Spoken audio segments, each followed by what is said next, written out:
रियाजमाला संगीत साधकों की डोर। दोस्तों, जब भी आप तार सप्तक के गा, मा या फिर पा पर जाते हैं तो क्या आपकी आवाज़ अचानक से कांपने लगती है?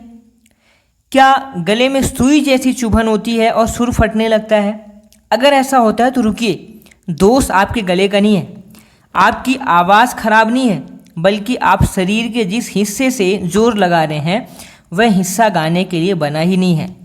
आज रियाजमाला की इस क्लास में हम उस भ्रम को हमेशा के लिए तोड़ेंगे कि ऊंचा गाने के लिए गले पर ताकत लगानी पड़ती है और आवाज़ फटने का असली सच क्या है, आपके गले में चुभन क्यों महसूस होती है, सुई के जैसे गला क्यों चुभता है, आवाज़ क्यों फटने लगती है।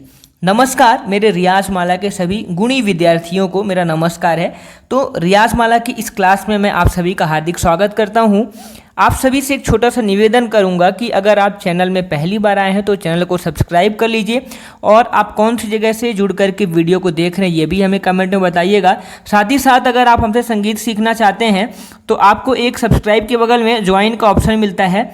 अगर आप ज्वाइन कर लेते हैं तो आपको वहाँ पर हमारे प्री रिकॉर्डेड वीडियोज़ हैं उनको एक्सेस करने का मौका मिलता है, उनको आप देख सकते हैं और इसके अलावा हमसे आप प्रश्न पूछ सकते हैं, आपके लिए मैं वीडियो बनाऊंगा और आप हमसे जुड़ करके संगीत सीख सकते हैं। अब दोस्तों आते हैं अपने पॉइंट के ऊपर कि अक्सर विद्यार्थी मुझसे पूछते हैं कि सर जब हम मंद्र सप्तक या फिर मध्य सप्तक में गाते हैं तो आवाज़ हमें बहुत मीठी लगती है, लेकिन जैसे ही हम ऊँचे सुरों की तरफ बढ़ते हैं तो हमारे गले में एक सुई के चुभन के जैसा महसूस होता है, आवाज़ फटने लगती है।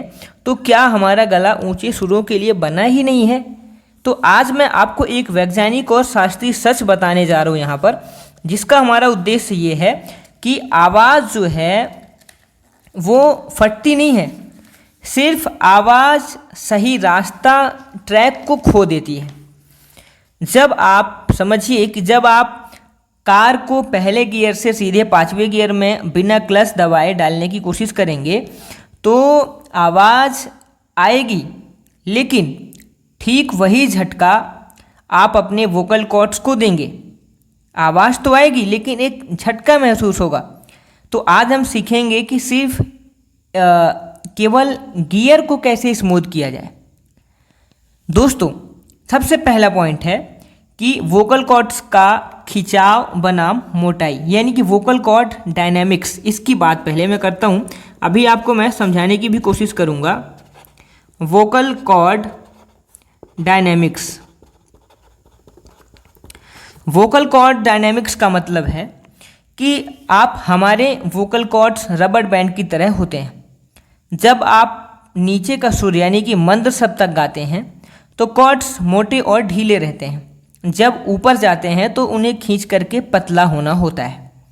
समस्या होती है कि ज़्यादातर गायक ऊपर जाते समय गले की मांसपेशियों को सिकोड़ लेते हैं, जिससे कॉर्ड्स जो हैं पतले होने की बजाय दब जाते हैं। तो दबाव बढ़ने पर हवा का प्रवाह रुकता है और सुर जो है वो फट सकता है। तो समाधान इसका है कि गले को चौड़ा और खुला रखें, जैसे कि जब हाई लेते वक्त हम करते हैं। इसके लिए हम एक यौन सेंसेशन का अभ्यास भी करते हैं। एक यौन टेक्निक होती है जिसके बारे में मैंने ऑलरेडी वीडियो बनाया हुआ है, तो आप उसको अगर आपने नहीं देखा है तो आप उसको ज़रूर देखिएगा, यौन टेक्निक। तो यौन टेक्निक के ऊपर जो वीडियो उसको देखिएगा। दूसरा है पॉइंट यहाँ पर कि breathe support,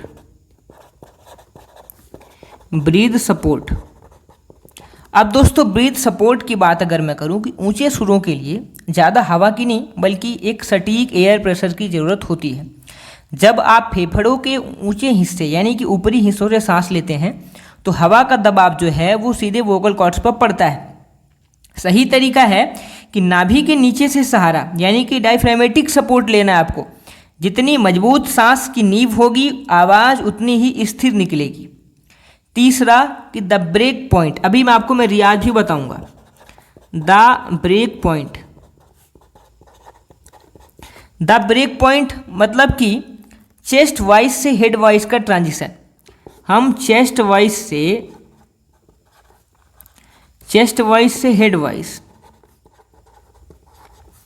head voice transition. दोस्तों, मध्य सप्तक के पा और धा के बाद हमारी जो प्राकृतिक आवाज़ है वो चेस्ट वॉइस से हेड वॉइस में शिफ्ट होना चाहती है। ये प्रैक्टिकल रूप से मैं बता रहा हूँ कि जो मध्य सप्तक का पा होता है और धा, इसके बाद हमारी आवाज़ जो है वो चेस्ट वॉइस से हेड वॉइस में शिफ्ट होना चाहती है। अगर आप चेस्ट वॉइस की भारीपन को ही घसीट करके तार सप्तक तक ले जाने की कोशिश करेंगे तो आवाज़ 100% फटेगी। आपको आवाज़ को सिर और तालू की तरफ मोड़ना सीखना होगा। हम चेस्ट वॉइस से हेड वॉइस की तरफ कैसे जाएंगे ये आपको सीखना पड़ेगा। क्योंकि मेरे एक विद्यार्थी थे रोहित, जब वह मेरे पास आए तो तार सप्तक के रे पर पहुंचते ही उनकी आवाज़ टूट जाती थी, उनकी आवाज़ फटने लगती थी और उनको गले में एक सुई के चुभन के जैसा महसूस होता था। वे मानते थे कि उनका गला खराब है और उन्होंने गाना छोड़ने का मन बना लिया था। मैंने जब उनका रियाज देखा तो मैंने पाया कि वे ऊंचे सुर लगाते वक्त अपनी गर्दन को ऊपर की ओर तानते थे और जबड़े को कस लेते थे। हमने केवल 15 दिन उनके पोस्चर यानी कि गर्दन सीधी और ओम के गुंजन पर काम किया। 15वें दिन उन्होंने बिना किसी झटके के तार सप्तक का माँ स्पर्श किया। समस्या गले में नहीं थी, गलत तनाव में थी। अब दोस्तों, यदि आप महिला हैं तो आप अपना स्केल जैसे कि जी शार्प चुन लीजिए या फिर आप ए स्केल चुन सकते हैं।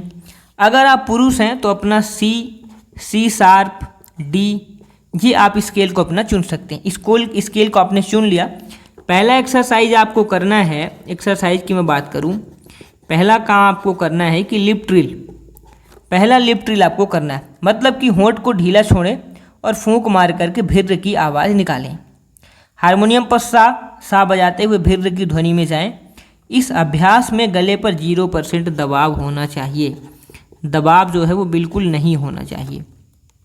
भिद्र की आवाज़ निकालना है कैसे, मैं अभी आपको यहाँ पर बताता हूँ। जैसे कि आपने सा लगाया तो जब आप सा लगाएंगे यहाँ पर भिर्र निकालना है। सा की जगह आपको भिर्र का साउंड आपको निकालना है। कैसे भी देखिए,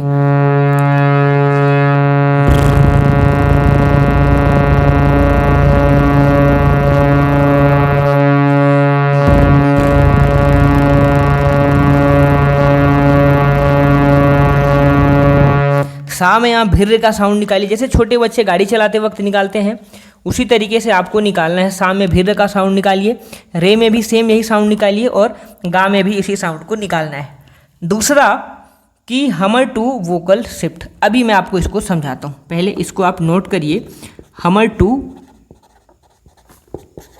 वोकल शिफ्ट, हमर टू वोकल शिफ्ट मतलब कि मध्यम लय में एक ही सुर पर टिकना, इसको बोलते हैं।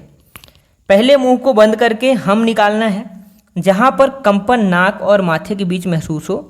फिर बिना गले पर जोर दिए धीरे से मुंह खोल करके उसको आ में बदलना है। जैसे सा में आप क्या बोलेंगे, हम बोलेंगे और हम को आ में बदलेंगे आखिरी में। इसी तरीके से आप गा में क्या बोलेंगे, हम को बोलेंगे फिर उसको आखिरी में आ में बदलेंगे। फिर आप पा में क्या करेंगे, आप हम को बोलेंगे उसको भी आखिरी में आ में बदलेंगे। फिर इसके बाद जो तार सा है, तार सा में भी आप हम बोलेंगे और इसको आप आ में बदलेंगे। एक को मैं करके दिखाता हूँ, इसके बाद आपको समझ में आ जाएगा। एक में देखिए, जैसे कि मैंने यहाँ पर सा लगाया, अभी मैंने सा लगाया, यहाँ पर आप पहले हम बोलिए और हम बोलने के बाद यहीं पर आपको एक काम करना है कि आ में शिफ्ट करना है। जैसे कि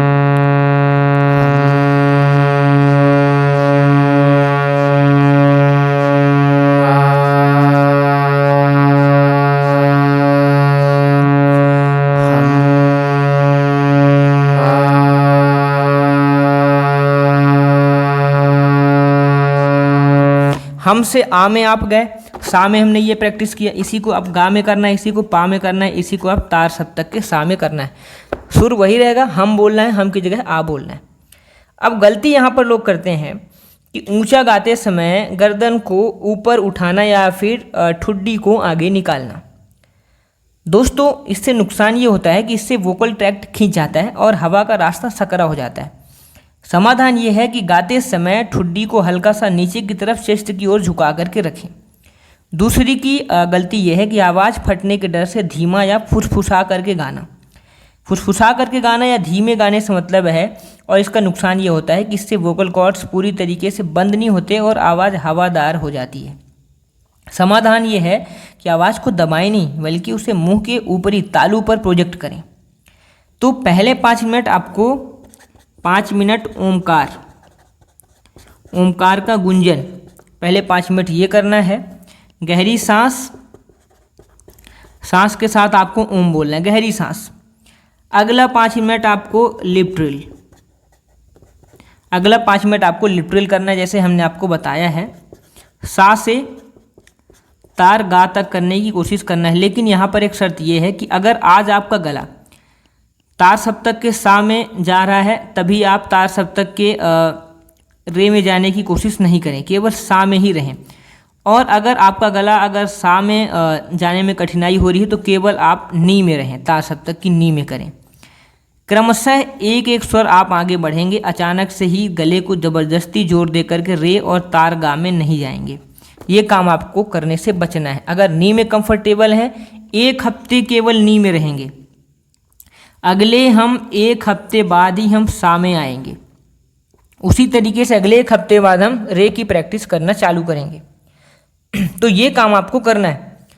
अब इसके बाद जो अगला 7 मिनट आएगा, उस 7 मिनट में आपको हूँ ध्वनि के साथ स्टेकाटो, मतलब कि छोटे छोटे झटकों के साथ सुर लगाना, ताकि डायफ्राम एक्टिव हो।